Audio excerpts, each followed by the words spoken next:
বিশ্বকাপের আগে বাংলাদেশের প্রস্তুতির সূচি ঘোষণা।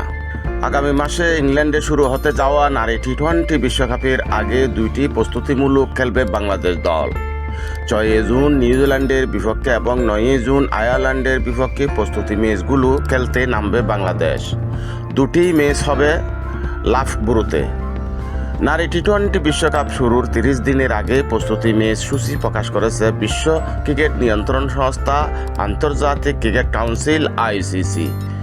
আগামী 6 থেকে 10 জুনের মধ্যে 12টি প্রস্তুতি ম্যাচ অনুষ্ঠিত হবে।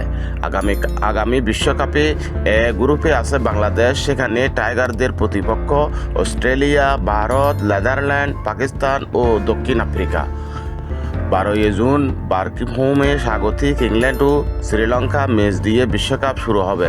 14 জুন বার্মিংহামে নেদারল্যান্ডসের বিপক্ষে ম্যাচ দিয়ে বিশ্বকাপ যাত্রা শুরু হবে বাংলাদেশের। এরপর 17 জুন লিডসে অস্ট্রেলিয়া, 20 জুন সাউদার্নে পাকিস্তান, 25 জুন ম্যানচেস্টারে ভারত এবং 28 জুন লর্ডসে দক্ষিণ আফ্রিকার বিপক্ষে গ্রুপ পর্বের ম্যাচগুলো খেলবে বাংলাদেশ। বিশ্বকাপের আগে স্কটল্যান্ডের মাটিতে ত্রিদেশীয় সিরিজ খেলবে বাংলাদেশ। ওই টুর্নামেন্টের আরেক দল নেদারল্যান্ড।